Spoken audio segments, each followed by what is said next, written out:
എല്ലാരും സുഖായിരിക്കുന്നോ? ഇപ്പൊ മാമ്പഴക്കാലമല്ലേ? നമ്മൾ ഈ കടയിൽ നിന്ന് നമ്മുടെ കുഞ്ഞു മക്കൾക്ക് വേണ്ടിയിട്ട് ഐസ്ക്രീംസ് വാങ്ങുമ്പോൾ അതിൽ ആർട്ടിഫിഷ്യൽ കളേഴ്സും പ്രിസർവേറ്റീവ്സും എല്ലാം ഇഷ്ടം പോലെ ചേരുന്നുണ്ട്. അപ്പൊ അതൊന്നും ഇല്ലാതെ നമുക്ക് വീട്ടിലുണ്ടാക്കി കൊടുത്താലോ? ഫ്രഷ് ആയിട്ട് എപ്പോ വേണേലും ഉണ്ടാക്കാം. അതും വളരെ ഈസി ആയിട്ട്. അപ്പൊ നമുക്ക് റെസിപ്പിയിലേക്ക് പോകാം.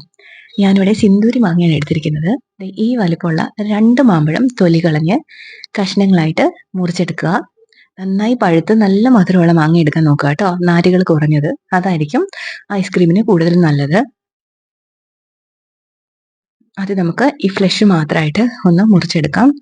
ഇതിന്റെ ഐസ്ക്രീംസിനൊക്കെ വേണ്ടിയിട്ട് തൊലി ചെത്തുമ്പോൾ ഇപ്പം കട്ടിയുള്ള തൊലിയുള്ള മാങ്ങയാണെങ്കിൽ ഒരുവിധം നന്നായിട്ട് തൊലി ചെത്തിക്കളയാൻ ശ്രദ്ധിക്കുക കേട്ടോ. ഇനി നമുക്ക് വേണ്ടത് ദേ 20 രൂപയുടെ ഒരു പാക്കറ്റ് പാൽപ്പൊടിയാണ്. അത് നമുക്ക് ഇതിലേക്ക് ഇട്ട് കൊടുക്കാം.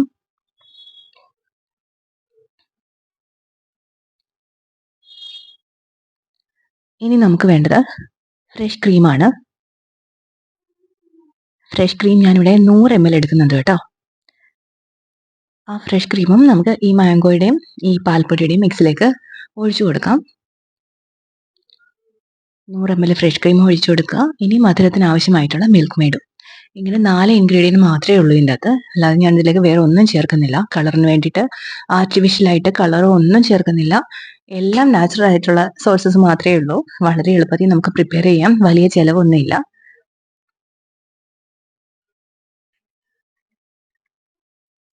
ഇനി ഐസ്ക്രീമിന് വേണ്ടി കുഞ്ഞുമക്കൾ വാശി പിടിച്ചാൽ നമുക്ക് കടയിലേക്ക് പോകേണ്ട ആവശ്യമൊന്നുമില്ല. നമുക്ക് എപ്പോൾ വേണമെങ്കിലും ഇത് വീട്ടിൽ പ്രിപ്പയർ ചെയ്യാം.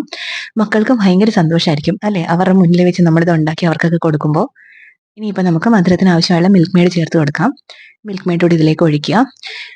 ഈ ഐസ്ക്രീമിന്റെ ഒരു പ്രത്യേകത എന്താണെന്ന് വെച്ചാൽ ഇതിനകത്ത് നമുക്ക് എന്ത് കുറവുണ്ടെങ്കിലും രണ്ടാമത് നമുക്ക് മിക്സ് ചെയ്യാം കേട്ടോ. കാരണം നമുക്കറിയാമല്ലോ ചില ആളുകൾക്ക് മധുരം കൂടുതൽ വേണം, ചിലർക്ക് കുറവ് മതി. എനിക്കിവിടെ മധുരം കുറച്ച് യൂസ് ചെയ്യുന്ന ആളുകളാണ് ഞങ്ങൾ കേട്ടോ. അപ്പോൾ നമ്മൾ മധുരം കുറച്ചാണ് ഇതിലും യൂസ് ചെയ്തിരിക്കുന്നത്. നിങ്ങൾക്ക് കൂടുതൽ മധുരം വേണമെന്നുണ്ടെങ്കിൽ കുറച്ചുകൂടെ മിൽക്ക് മെയ്ഡ് ചേർക്കുക. ഇനി നമുക്കിതെല്ലാം കൂടെ മിക്സിയിൽ നന്നായിട്ടൊന്ന് അടിച്ചെടുക്കാം. ഇത് കണ്ടില്ലേ? മാംഗോ, പാൽപ്പൊടി, മിൽക്ക് മെയ്ഡ്, ഫ്രഷ് ക്രീം ഇത്രയും കാര്യങ്ങൾ മാത്രമേ ഉള്ളൂ. ഇനി ഇതെല്ലാം കൂടെ നന്നായി അരച്ചെടുക്കുക. ഭയങ്കര തിക്കായിട്ട് തോന്നുകയാണ്. ചിലപ്പം ചില മാംഗോസിനൊക്കെ ഒരു ഇതുണ്ടല്ലോ ഭയങ്കര എന്താ പറയുന്ന ഫ്ലഷ് ഒത്തിരി കൂടുതലായിരിക്കും. അപ്പോൾ ഇത് ഭയങ്കര തിക്കായി പോകും. അങ്ങനെ ഉണ്ടെങ്കിൽ കുറച്ച് വെള്ളം ചേർക്കാത്ത പാല്, ഫുൾ ക്രീം മിൽക്ക് ആണെങ്കിൽ അത്രയും നല്ലത്. അത് നമുക്ക് ഇതിലേക്ക് കുറച്ച് ഒഴിച്ചു കൊടുത്തിട്ട് അതൊന്ന് തിൻ ചെയ്യണമെങ്കിൽ അങ്ങനെ ചെയ്താൽ മതി കേട്ടോ. ഞാനിപ്പം മോൾഡുകളിലേക്കാണ് ഒഴിക്കുന്നത്. നമ്മൾ കുൽഫി മോൾഡുകളില്ലേ അതിലേക്ക് ഒഴിച്ചിട്ട് അടച്ച് വെക്കുകയാണ്. ബാക്കി മിച്ചം വന്നത് ഞാനൊരു ഗ്ലാസ് ഒരു പാത്രത്തിലേക്ക് ആക്കിയിട്ട് ക്ലിംഗ് വാപ്പൊക്കെ വെച്ച് നന്നായിട്ട് അടച്ച് അതും ഞാൻ ഫ്രീസറിലേക്ക് കയറ്റി വെക്കുന്നുണ്ട്. ഇത് നമുക്ക് എങ്ങനെ വേണേലും എടുത്ത് വെക്കാം കേട്ടോ. ഇതിപ്പം കുഞ്ഞുങ്ങൾക്ക് മുഴുവനായിട്ട് എടുത്ത് കൊടുക്കണ്ടല്ലോ എന്ന് വെച്ചിട്ടാണ് ഇങ്ങനെ മോൾഡുകളിൽ ഒഴിച്ചു വെച്ചിരിക്കുന്നത്. അപ്പോൾ എങ്ങനെ വേണേലും ഞാനിത് രാത്രിയിലാണ് ഉണ്ടാക്കി വെക്കുന്നത്. പിറ്റേ ദിവസം രാവിലത്തേക്കിന് നല്ല സെറ്റ് ആയിരിക്കും. കാരണം ഓവർനൈറ്റ് ചെയ്യുന്നതാണ് നല്ലത്. അല്ലെങ്കിൽ ഒരു 6 to 8 hours വെച്ചാലും മതി. ദേ ഇപ്പം കണ്ടില്ലേ ഇതിലേക്ക് ഐസ് ക്രിസ്റ്റൽസ് ഒന്നും തന്നെ വരില്ല. വളരെ നന്നായിട്ട് കവർ ചെയ്തിട്ട് അടച്ച് ഇതും ഫ്രീസറിലേക്ക് കയറ്റുക. വളരെ എളുപ്പമുള്ള റെസിപ്പി അല്ലേ? എല്ലാവരും ട്രൈ ചെയ്യണം കേട്ടോ.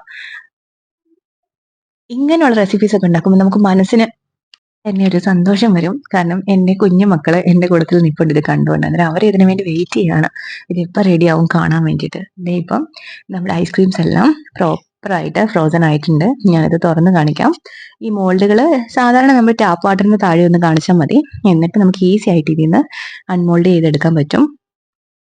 ദേ ഇപ്പം കണ്ടില്ലേ നല്ല സെറ്റ് ആയിട്ടുണ്ട്. ഇത് നമുക്ക് കുഞ്ഞു മക്കൾക്കൊക്കെ വേണ്ടിയിട്ട് ഉണ്ടാക്കി കൊടുക്കാവുന്ന അവരോട് നമുക്ക് ചെയ്യാവുന്ന ഏറ്റവും നല്ലൊരു കാര്യം കൂടിയാണ്. നമ്മൾ ഈ ആർട്ടിഫിഷ്യൽ ആയിട്ടുള്ള കാര്യങ്ങൾ വാങ്ങിക്കൊടുക്കാതെ നമ്മളെ കൊണ്ട് പ്രിപ്പയർ ചെയ്യാവുന്ന അത്രയും കാര്യങ്ങൾ ചെയ്തു കൊടുക്കുക. കുറച്ച് കഷ്ടപ്പാട് നമുക്ക് കാണും. പക്ഷെ അതിൽ നിന്ന് നമുക്ക് കിട്ടുന്ന ഒരു സന്തോഷവും നമ്മുടെ മക്കളുടെ സന്തോഷവും ഒന്ന് വേറെ ആയിരിക്കും കേട്ടോ. അപ്പൊ എല്ലാവരും ട്രൈ ചെയ്ത് നോക്കിയിട്ട് ഫീഡ്ബാക്സ് അറിയിക്കണം. വളരെ ഈസിയാണ്. പിന്നെ നമ്മുടെ ചാനൽ ഇഷ്ടപ്പെടുകയാണെങ്കിൽ എല്ലാവരും നമ്മുടെ ചാനൽ ഒന്ന് സബ്സ്ക്രൈബ് ചെയ്തേക്കണം. അതുപോലെ കണ്ടിന്യൂസ് നോട്ടിഫിക്കേഷൻസ് കിട്ടാൻ വേണ്ടിയിട്ട് ബെല്ലൈക്കണൂടെ അതിൽ ഓളും കൂടി ഒന്ന് ക്ലിക്ക് ചെയ്ത് കൊടുത്തേക്കണം കേട്ടോ. അപ്പൊ എല്ലാവരും ട്രൈ ചെയ്ത് നോക്കുക. ദേ കണ്ടില്ലേ എന്തൊരു യമ്മി ലുക്കാ അല്ലേ? കാണുമ്പോൾ തന്നെ നമുക്ക് കഴിക്കാൻ തോന്നും. ഞാനിപ്പം കാണിച്ചു തരാം നിങ്ങൾക്ക്. നല്ല ടേസ്റ്റിയാണ്. നല്ല നമ്മൾ ഈ സ്റ്റോറിൽ നിന്ന് നമ്മൾ എങ്ങനെയാണ് വാങ്ങുമ്പോൾ എങ്ങനെയാണ് ഇരിക്കുന്നത് അതുപോലെ തന്നെ ആയിരിക്കും കേട്ടോ. കൂടുതൽ ടേസ്റ്റ് ആവുന്നേ ഉള്ളൂ. ഇത് പലതരം മാംഗോസ് വെച്ച് ട്രൈ ചെയ്ത് നോക്കുക. അപ്പോൾ ഓരോ ഓരോ തരത്തിലുള്ള മാംഗോക്ക് ഓരോ ഫ്ലേവർ അല്ലേ? അപ്പോൾ നമുക്ക് പല ഫ്ലേവറിലുള്ള മാംഗോ ഐസ്ക്രീംസ് കിട്ടും. ഞാൻ ഇനി കണ്ടിന്യൂസ് കുറേ ഐസ്ക്രീംസിന്റെ വീഡിയോസ് ഇടുന്നുണ്ട്. എല്ലാവരും ശ്രദ്ധിക്കുക. എന്നിട്ട് കണ്ടിട്ട് അഭിപ്രായങ്ങൾ പറയാം കേട്ടോ. ഞാനിപ്പം ഈ എടുത്തിരിക്കുന്ന ക്വാണ്ടിറ്റിയിൽ നമുക്ക് 5, 6 ഈ കുൽഫി മോൾഡിലുള്ളതും അല്ലാതെയും കുറച്ച് ഐസ്ക്രീംസ് കിട്ടിയിട്ടുണ്ട് കേട്ടോ. ഈ ഈ ഈ ക്വാണ്ടിറ്റിയിൽ ഞാൻ ഡിസ്ക്രിപ്ഷൻ ബോക്സിലൂടെ ഇട്ടേക്കാം, എല്ലാവരും നോക്കിയേക്കാം. ഇതേ കണ്ടില്ലേ, ഞാനിപ്പോൾ ഒരു ബൈറ്റ് എടുത്ത് കാണിക്കാം. കണ്ടില്ലേ, നല്ല ക്രീമിയാണ്, നല്ല ടേസ്റ്റിയും. അപ്പോൾ എല്ലാവരും ട്രൈ ചെയ്യാം കേട്ടോ.